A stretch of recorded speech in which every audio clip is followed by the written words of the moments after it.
distinguidos y espero que futuros lectores en lengua castellana.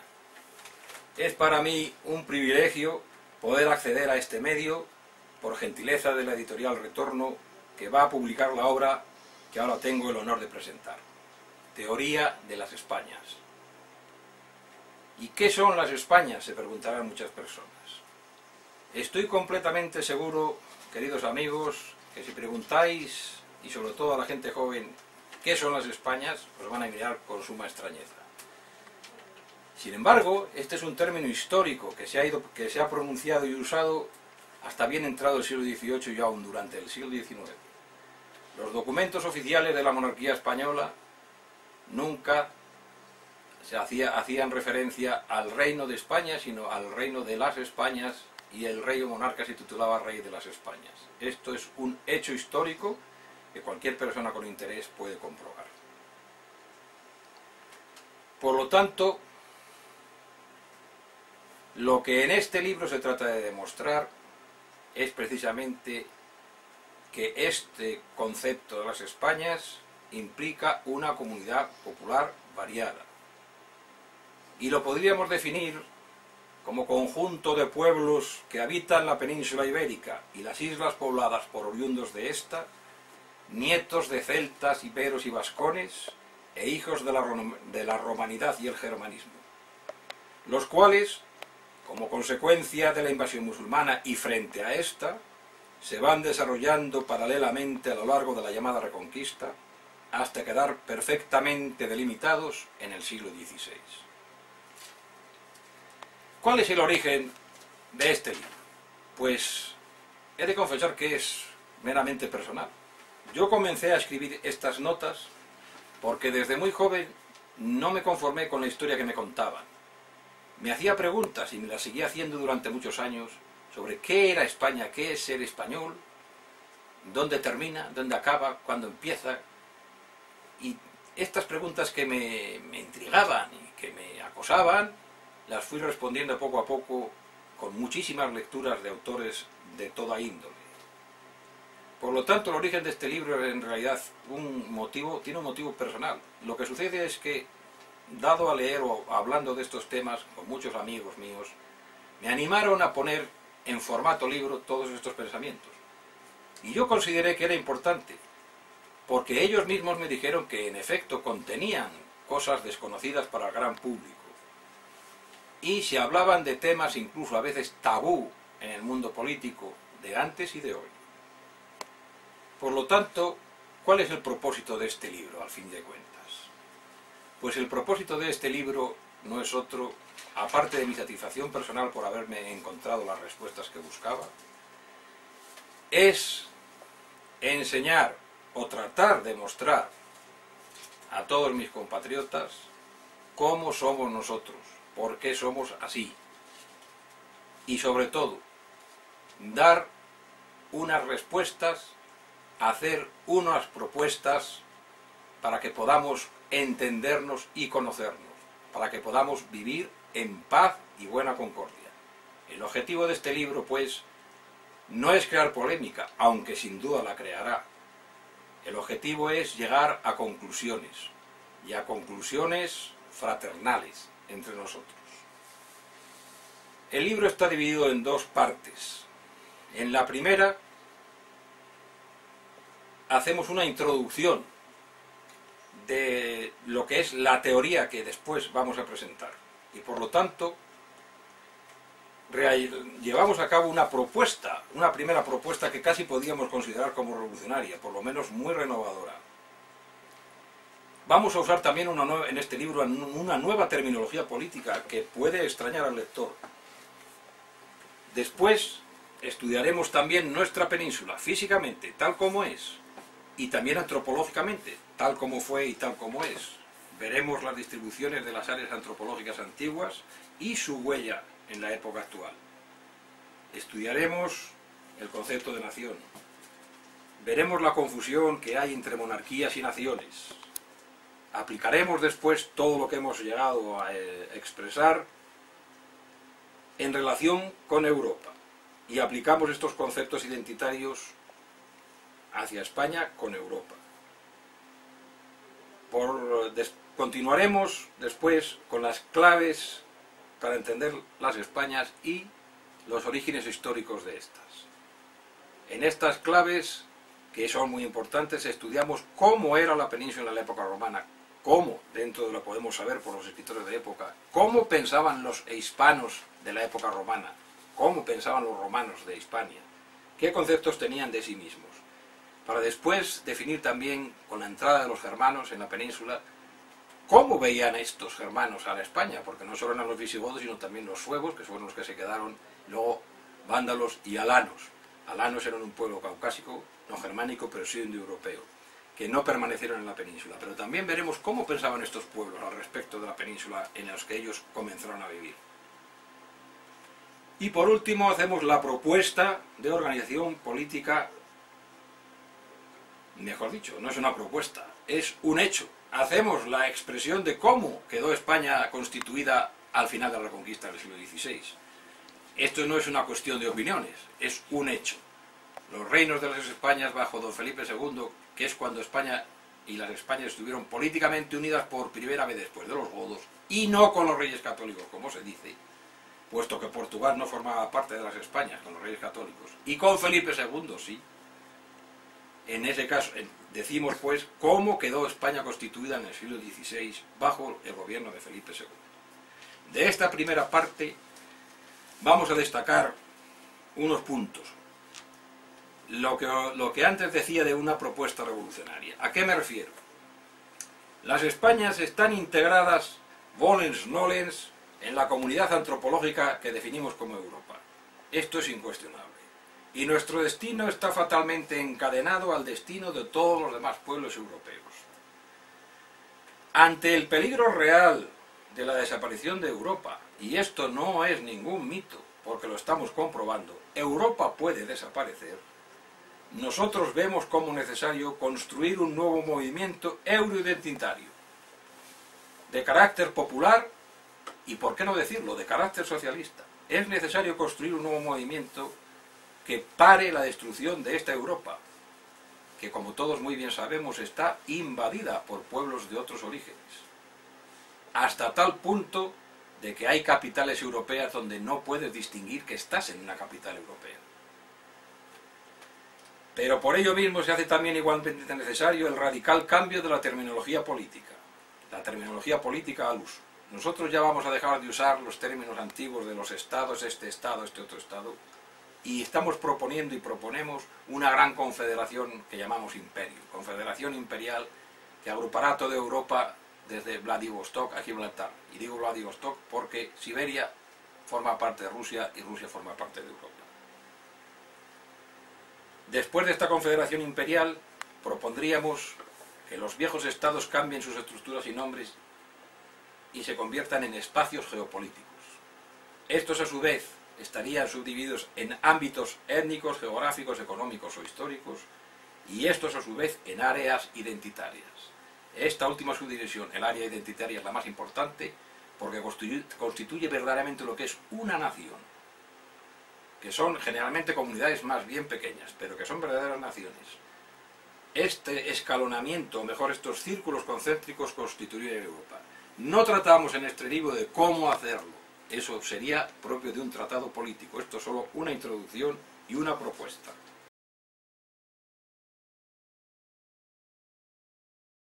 Por lo tanto, vemos que tenemos una terminología política completamente nueva que en el libro está explicada. No voy a desarrollarla aquí porque entonces el libro no se leería. Destacamos otro aspecto importante de esta primera parte. El concepto nación. Este concepto que últimamente los políticos de izquierdas y derechas han determinado como discutido y discutible, nosotros también lo entendemos con lo mismo. Es un concepto discutible y discutido, porque es ambiguo y puede definir cosas totalmente opuestas. Pero el concepto nación, para nosotros, debe equipararse a lo que es biológico, y nunca debe confundirse nación con Estado. De aquí vienen todos los confusionismos, todos los enfrentamientos, todos los malentendidos que pueden verse no solo en las publicaciones y polémicas entre autores, sino hasta en discusiones en el bar o en la familia. porque del concepto nación que tengamos depende después mucho todos los demás conceptos que de esto se derivan.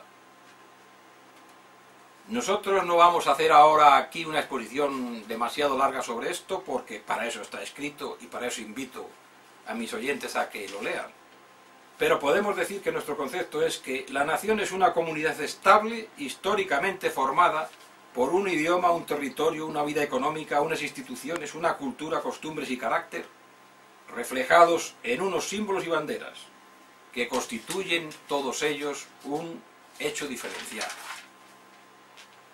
Este hecho diferencial está dotado de identidad propia y manifestado sobre todo manifestado en una expresa voluntad popular, que es el fundamento sine qua non de cualquier nación. No hay nación sin voluntad popular. Yo solamente voy a dejar una pregunta en el aire. ¿Puede todo esto que hemos definido como nación aplicarse a la península ibérica, a España o a las Españas? Invitamos al lector a que se adentre en los argumentos aportados en este libro. Ahí hay respuestas y ahí hay la posibilidad de debatir. Y el tercer punto que quisiera destacar de esta primera parte son las claves para entender las Españas y el origen histórico de los diversos pueblos ibéricos. Como decía antes cuando me refería al capítulo, que se titula así también, Claves para entender las Españas, me refiero a que hay que remontarse por lo menos a la época romana para empezar a entender cómo somos. Hay que seguir con los pueblos germánicos y hay que seguir sobre todo y estudiar bien la Reconquista frente al Islam. La historia de España o las Españas hubiera sido muy distinta sin la incidencia de los musulmanes en este sur europeo. De eso no cabe ninguna duda. Sin embargo, el hecho de que se produjera el fenómeno islámico en España define el futuro de la misma. Las Españas son una consecuencia de la invasión musulmana. Así, es indiscutible. Por eso, estudiamos expresamente en un capítulo más largo de lo habitual el origen histórico de los diversos pueblos ibéricos. Porque la Reconquista no se inicia con el tópico del reino de Asturias, que claro que se inicia en Asturias, pero se inicia también en todo el norte de Galicia, en toda la costa cantábrica y en todo el Pirineo. La Reconquista es una obra de varias comunidades humanas, en la que incide muy importantemente el pueblo visigodo y los monarcas, o sea, la nobleza procedente de Toledo, y los pueblos autóctonos de esos mismos lugares. En este pequeño resumen de historia de España que constituye ese capítulo Origen e Historia de esos pueblos, podemos apreciar en todas sus facetas la plurinacionalidad de lo que luego serían las Españas. Cómo esto se va desarrollando desde varios puntos, algunos de ellos conectados entre sí y otros totalmente desconectados, aunque llega un momento en que confluyen. Confluyen por una serie de circunstancias dinásticas y también por el deseo de confluir, porque después de todo formaban parte de la cristiandad, que es un hecho antropológico de esa época también indiscutible. Hasta aquí hemos tratado de la primera parte. En la segunda parte lo que hacemos ya es nuestro planteamiento. Después de haber argumentado, sacamos, después de haber hecho una tesis, pues al final sacamos la síntesis de esa tesis. A ver, ¿qué conclusiones sacamos de nuestra historia y de todo lo que se ha reflexionado en el libro? Y entonces nosotros haremos una propuesta.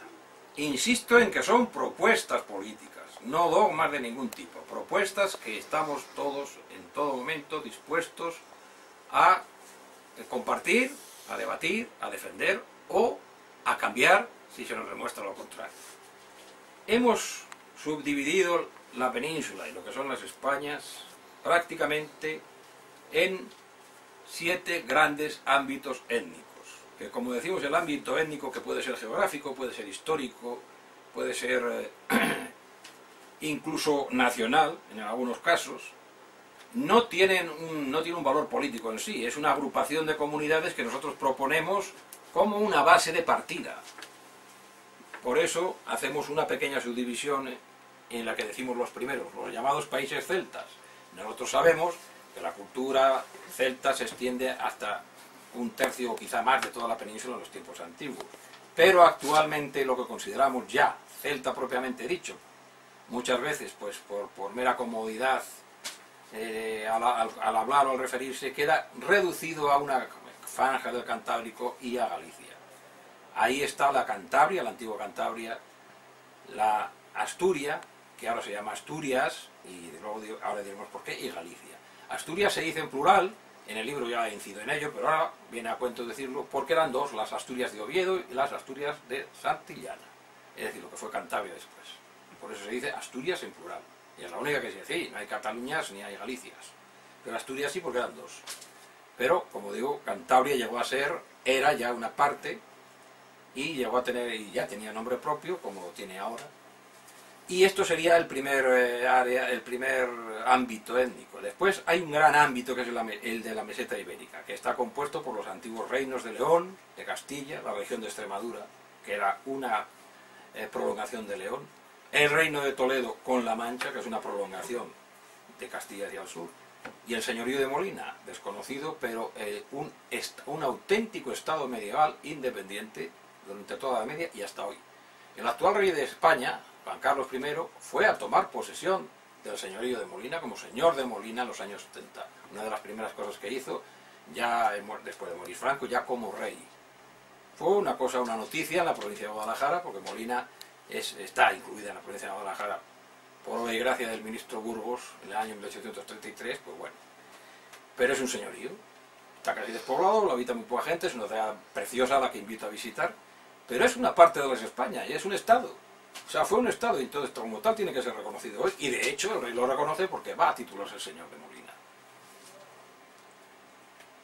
Hasta aquí lo que consideramos el ámbito de la meseta central. El ámbito de Portugal es clarísimo e indiscutible, que es la área atlántica, pero también tiene sus subdivisiones internas naturales e históricas, como el área que nosotros definimos y se llamó antiguamente la Portugaliza, el Portugalia auténtico, que es el norte, que es una prolongación de Galicia completamente. Allí nació el actual Estado portugués, con el primer rey, que por cierto era europeo, o sea, no era ni siquiera de las Españas. Este casó con una de las hijas de Alfonso VI y fue el primer rey de Portugal, pero por concesión papal, porque quiso independizarse del Reino de León y, en fin, una serie de circunstancias de las que nosotros también hablamos allí, hablamos en el libro. Pues esta zona del norte de Portugal es una de las divisiones que tiene. Después Beira litoral, la Beira interior, el Alentejo, la Extremadura Ribatejo, Lisboa y Setúbal, el Algarve y las islas de Azores y Madeira. Todo esto son áreas identitarias del gran ámbito, el gran ámbito de Portugal. El otro ámbito es el que está compuesto por lo navarro, vascongado o Euskal Herria. Tenemos que decirlo así. Históricamente, estas entidades no han estado unidas, o no han estado siempre unidas, ni mucho menos. Sin embargo, pertenecen al mismo núcleo cultural y esto no se puede discutir. Y como insistimos en que la voluntad popular es lo más importante en la formación de cualquier comunidad, aquí creo que está bastante demostrado, aunque haya gente que opine lo contrario. Y por lo tanto está sujeto a plebiscito como todas las cosas decentes. Este ámbito navarro, vascongado, Euskal Herria lo componen el antiguo reino de Navarra, el señorío de Vizcaya, el condado de Álava, el reino de Guipúzcoa, que tiene título de reino, como explicamos también en el rey, y las comarcas francesas de Lapurdi y Zuberoa, que son vascas, si quieren serlo, y si plebiscitariamente lo deciden.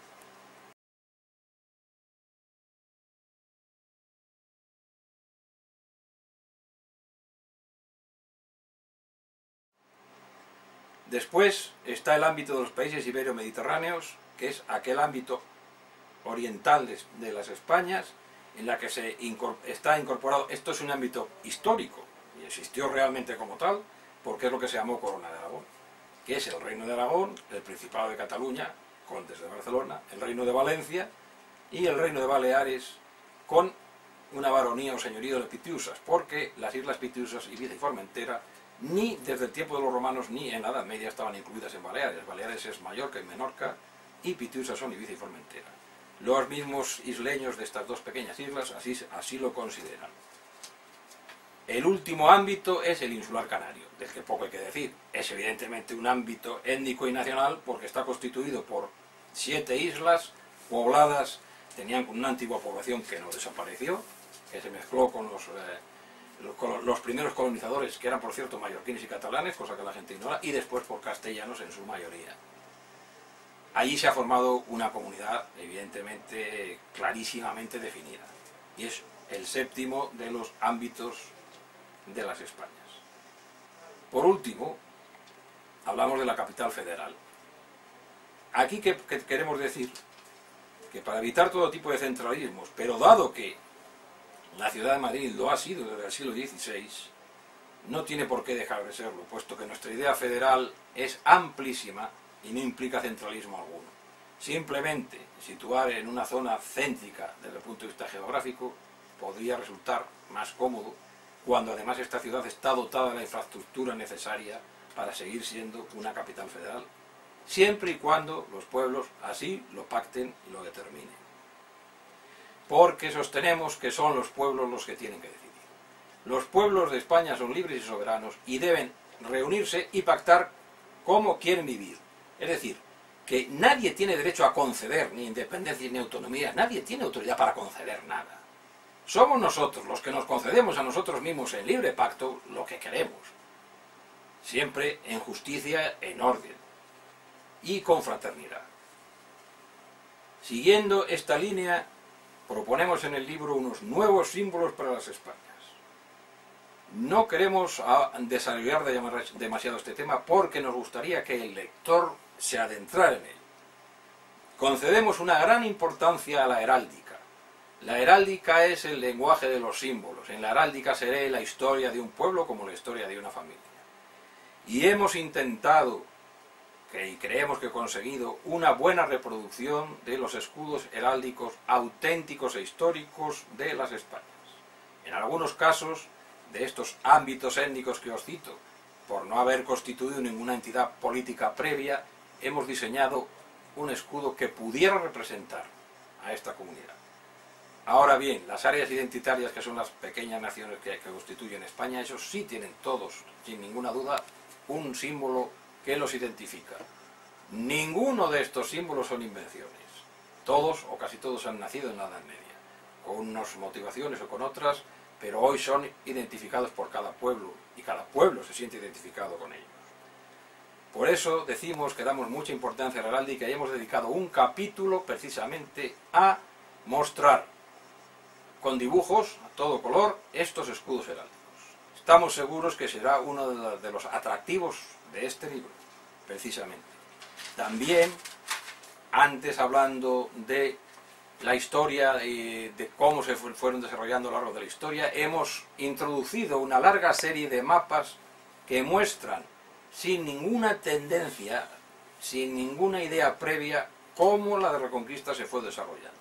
Ahí el lector encontrará cosas nuevas sin ninguna duda, pero cosas que están basadas en historiografía, sobre todo en la historiografía más actual. Ahora podemos leer a escritores medievales árabes que nos cuentan muchísimas cosas interesantes sobre la Reconquista que antes desconocíamos. Cotejando esto con los cronicones cristianos, podemos llegar a la conclusión verdadera. Unos dicen esto, otros, pues digamos que podemos coger el camino del medio. Gracias a la historiografía árabe podemos conocer muchas cosas que están representadas en estos mapas que el libro contiene. Por ejemplo, muy poca gente conoce a Omar Ben Hafsun, que en el siglo VIII creó un estado cristiano en pleno califato de Córdoba. Eso lo desconoce la mayor parte de la gente. En Bobastro se fortificó. Conocemos cómo era Omar Ben Hafsun porque lo relatan cómo era físicamente. Un hombre alto, fornido, rubio, de ojos azules y una gran nariz. Él descendía de la nobleza visigoda mozárabe del sur, cosa que se obvia o se ignora por completo. Se supone que España está invadida por un pueblo extraño y no se dan cuenta de que miles de españoles eran conversos al Islam. Esto también lo trato expresa y ampliamente en el libro. Uno de estos, que volvió al cristianismo y creó un reino independiente, e intentó incluso comunicarse con Asturias y con Navarra para legitimar su situación.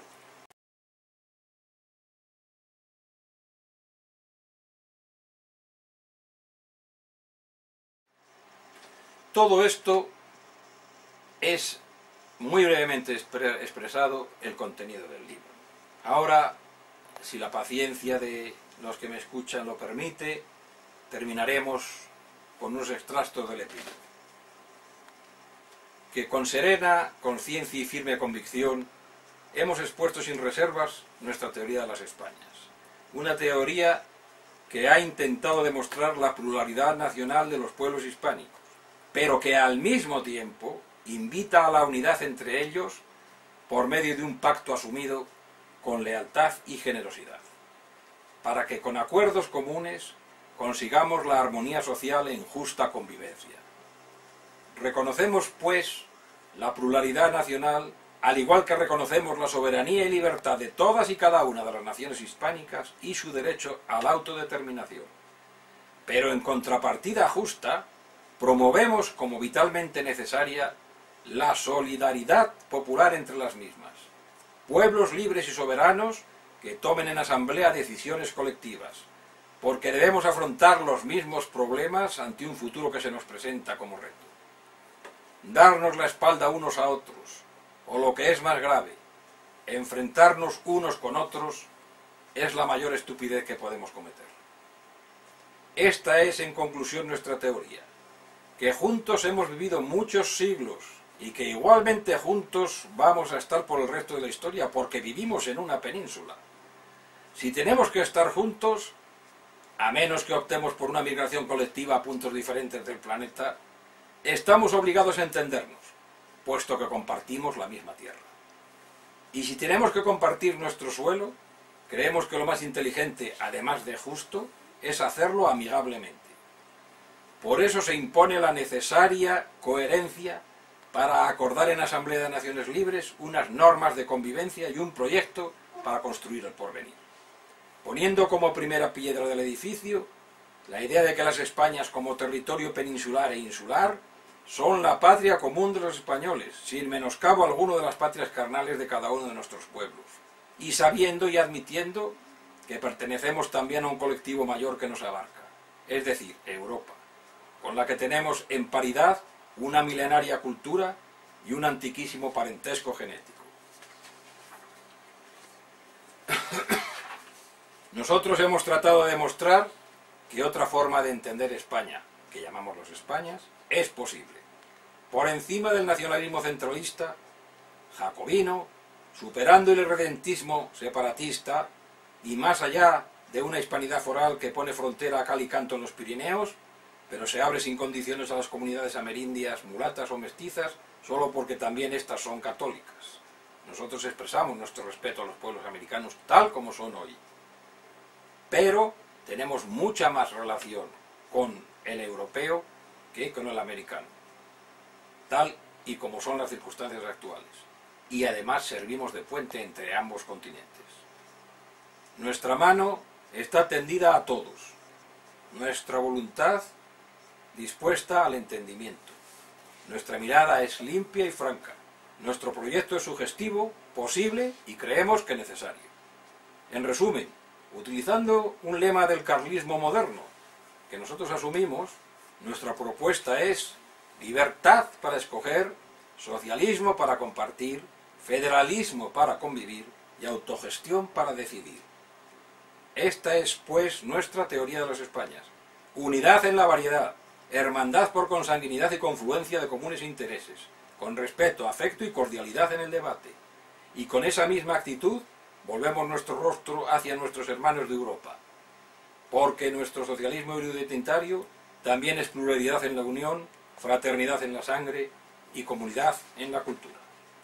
Y cuando despojemos de connotaciones irracionales, místicas y míticas a las ideas de los Estados-nación, cuando entendamos por tales ideas simplemente unos espacios políticos de la gran Europa, cuando veamos en nuestros ámbitos étnicos unas estructuras lógicas que facilitan la administración del imperio, sin apegos sentimentaloides y reduccionismos historicistas, y cuando tengamos por nuestras pequeñas patrias carnales, las áreas identitarias, el simple y natural afecto sin exaltaciones patrioteras y afanes expansionistas, y las veamos como lo que realmente son y deben ser, células vivas de ese gran organismo que constituye Europa, y por lo tanto independientes e interrelacionadas al mismo tiempo, Entonces y solo entonces se habrá conseguido el objetivo tanto tiempo anhelado, ya la cuestión de vida o muerte. Que este viejo continente, junto con sus hijos euroamericanos, sean una unidad política, étnica y cultural, una comunidad de destino, templo, cuartel y taller de las estirpes indoeuropeas y espada de la justicia, luz del mundo, martillo de los malhechores y fortaleza del espíritu. Finalmente queremos advertir que sin un cambio de mentalidad y por ende de organización política de todos los europeos, la propuesta que hacemos para las Españas no serviría de nada. Y no la haríamos. O todos cambiamos a la vez, o todos sucumbimos bien a la vez, bien unos tras otros. Porque si seguimos obcecados en nuestras ideas de Estados-nación o de microestaditos de opereta, con sus celos de pseudo-soberanía y con sus rivalidades político-económicas, con sus delirios nacionalistas y sus fronteras, el fin de Europa, y con ella de todos, grandes y pequeños, los Estados-nación o los pequeños estados, y todo lo que Europa ha significado y puede significar en el mundo, el fin de todo esto es solo cuestión de tiempo y de muy poco tiempo. Con esto, estimados amigos, termino. Y os invito a leer este libro con tranquilidad y a debatir sobre él. Muchas gracias.